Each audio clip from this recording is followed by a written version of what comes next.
कामयाबी का इंतजार करने से बेहतर है कि उसके लिए कोशिश की जाए।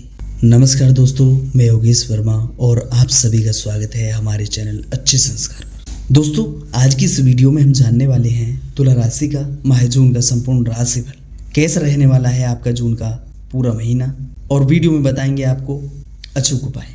तो वीडियो के लास्ट तक बने रहिएगा और एक प्रेम भरा लाइक आप जरूर कर दीजिए। यह कार्यक्रम चंद्र राशि पर आधारित है। सबसे पहले आपके स्वास्थ्य पर नजर डाल लेते हैं। यह महीना स्वास्थ्य के दृष्टिकोण से उतार चढ़ाव से भरा रहने की प्रबल संभावना है। आपकी राशि के स्वामी शुक्र महाराज पूरे महीने 7वें घर में बैठकर अपनी ही राशि को देखेंगे। ऐसे में आपके स्वास्थ्य को बली बनाएंगे और आपकी स्वास्थ्य समस्याओं में कमी करेंगे। लेकिन 5वें घर में राहु महाराज का उपस्थित होना यह दर्शाता है कि अपने खानपान और अपनी आदतों के प्रति आप लापरवाही भरा रवैया अपनाएंगे, जो आपको पेट से जुड़ी समस्याएं दे सकता है। इसके अतिरिक्त मंगल की दृष्टि भी पूरे महीने, बृहस्पति की दृष्टि भी पंचम भाव पर बनी रहेगी। इन ग्रहों के संयोजन और पंचम भाव में राहु के बैठने से आपको विशेष रूप से अपने पेट से जुड़े रोगों के प्रति सावधानी रखनी चाहिए, क्योंकि ऐसी स्थिति बन रही है कि आपको पेट में परेशानी हो। महीने की शुरुआत में सूर्य और बुध 8वें घर में होंगे और 6ठे घर में बैठे शनि की दृष्टि भी उन पर होगी। यह समय भी शारीरिक समस्याओं को बढ़ावा दे सकता है, इसलिए आपको इस पूरे महीने सेहत का ध्यान रखना होगा। महीने के उत्तरार्ध में बुध और सूर्य 8वें घर से निकलकर 9वें घर में जा चुके होंगे, तब आपको स्वास्थ्य समस्याओं में काफी हद तक सुधार दिखने और आपकी स्वास्थ्य समस्याओं में कमी आएगी। अब जान लेते हैं दोस्तों आपके करियर के बारे में। करियर के दृष्टिकोण से यह महीना उतार चढ़ाव से भरा रहने वाला है। महीने की शुरुआत में मंगल महाराज अपनी नीच राशि कर्क में 10वें भाव में विराजमान रहेंगे, जिससे कार्य क्षेत्र में आपका किसी से झगड़ा और कहासुनी होने की नौबत आएगी और इसका प्रभाव आपकी नौकरी पर दिखाई दे सकता है। 6ठे घर के स्वामी बृहस्पति महाराज पूरे महीने 9वें घर में विराजमान रहेंगे, जिससे अत्यधिक परिश्रम और संघर्ष करने के बाद ही आपको उत्तम सफलता मिलने के योग भी बनेंगे। इसलिए अपनी ओर से लगातार मेहनत करने के लिए तैयार रहें। आपके ऊपर काम का दबाव भी रह सकता है। 7 तारीख से मंगल महाराज 10वें घर से निकलकर 11वें घर में जाएंगे। यह समय आपकी नौकरी के लिए अच्छा होगा। आपको आपके वरिष्ठ अधिकारियों का सानिध्य और सहयोग मिलेगा। उनके मार्गदर्शन में आपको तरक्की मिलेगी। आपकी आमदनी में बढ़ोतरी हो सकती है और आपकी नौकरी में तनख्वाह में वृद्धि होने की सौगात मिल सकती है। 22 तारीख से बुध देव आपके 10वें भाव में प्रवेश करेंगे, जो कार्य क्षेत्र में अच्छी सफलता प्रदान करेंगे और आप अपनी कम्युनिकेशन और संचार कौशल का लाभ उठाकर कार्य क्षेत्र में उत्तम प्रदर्शन कर पाने में कामयाब रहेंगे। यदि व्यापार करने वाले जातकों की बात करें तो शुक्र महाराज लगभग पूरे महीने यानी कि 29 तारीख तक आपके 7वें भाव में विराजमान रहेंगे और 7वें भाव के स्वामी मंगल महाराज आपके 10वें भाव में विराजमान रहेंगे, जो 7 तारीख को एकादश भाव में चले जाएंगे। इससे ज्ञात होता है कि व्यापार में लगातार उन्नति के योग बनेंगे। शुरुआत में कुछ समस्याएं आएंगी, लेकिन दूसरे सप्ताह से आपके व्यापार को उत्तम गति और दिशा प्राप्त हो सकती है। साथ ही आपके व्यावसायिक करियर की उन्नति होगी। और अब जान लेते हैं आपके प्रेम, विवाह, व्यक्तिगत संबंधों के बारे में। यदि आपके प्रेम संबंध की बात की जाए तो उसके लिए समय उतार चढ़ाव से भरा रहने वाला है। पंचम भाव के स्वामी शनि महाराज पूरे महीने 6ठे भाव में विराजमान रहकर 12वें घर को देखेंगे, जिससे आपको अपने प्रियतम से दिल की बात कहने से पहले कई बार सोचेंगे।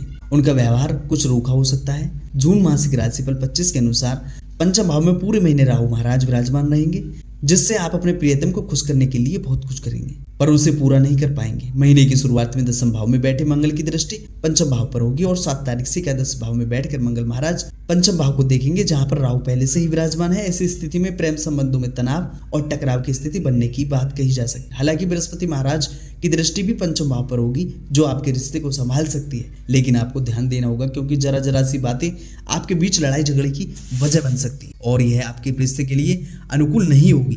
यदि विवाहित जातकों की बात की जाए तो 7वें भाव में लगभग पूरे महीने शुक्र महाराज विराजमान रहेंगे, जिससे परिणाम स्वरूप वैवाहिक संबंधों में प्रेम और अपनत्व को बढ़ेगा ही, आपस में रोमानियत के योग भी बने। आप अधिक से अधिक समय अपने जीवन साथी के साथ व्यतीत करना पसंद करेंगे और इससे आपके रिश्ते में प्रेम बढ़ेगा। जो कुछ समस्याएं हैं उन्हें आप मिलजुल कर संभाल लें। यदि आपके जीवन साथी कामकाजी हैं तो कार्य क्षेत्र में उन्हें कुछ समस्याओं का सामना करना पड़ सकता है, जिसका असर आपके पारिवारिक जीवन को प्रभावित कर सकता है। इसलिए आपको उन्हें संभालना होगा ताकि आप अपने रिश्ते का लुत्फ ले सके और उनके साथ एक अच्छा वैवाहिक जीवन व्यतीत कर सके। और दोस्तों अब जान लेते हैं आपके आर्थिक स्थिति के बारे में। यदि आपकी आर्थिक स्थिति को देखा जाए तो आपके लिए यह महीना मिश्रित परिणाम लेकर आएगा। केतु महाराज पूरे महीने एकादश भाव में विराजमान रहकर आर्थिक स्थिति को अच्छा बनाने का प्रयास करेंगे।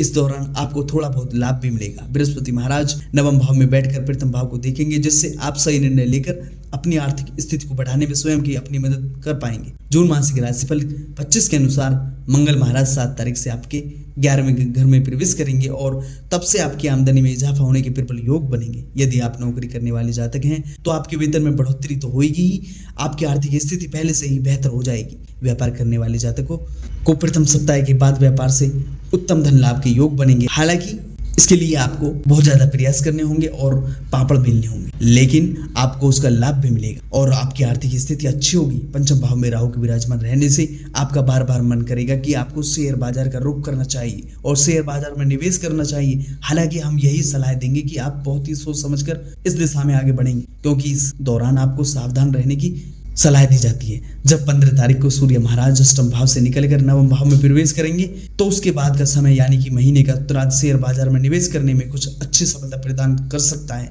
और आपको शेयर बाजार में कामयाबी मिल सकती है।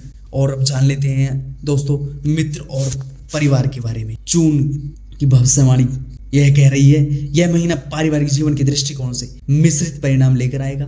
दूसरे भाव के स्वामी मंगल महाराज महीने की शुरुआत में 10वें घर में बैठकर आपके चौथे भाव को देखेंगे और आपकी राशि पर भी उनकी दृष्टि होगी, जिससे पारिवारिक संबंधों में समस्या हो सकती है। आपकी वाणी में कड़वाहट, गुस्सा बढ़ेगा।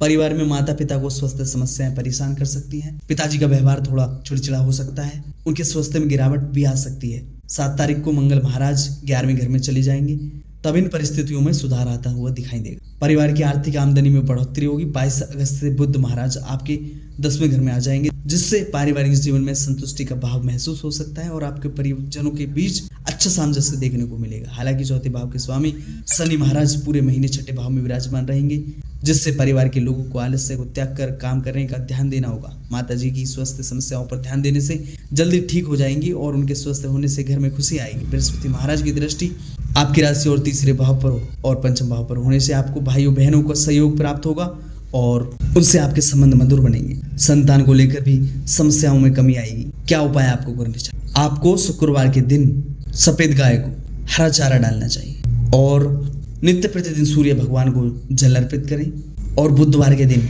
किन्नरों को कुछ वस्तु भेंट करें और हनुमान चालीसा का पाठ नित्य प्रतिदिन करते रहें। कैसी लगी वीडियो को लाइक शेयर अवश्य करें और चैनल को सब्सक्राइब करें। धन्यवाद दोस्तों।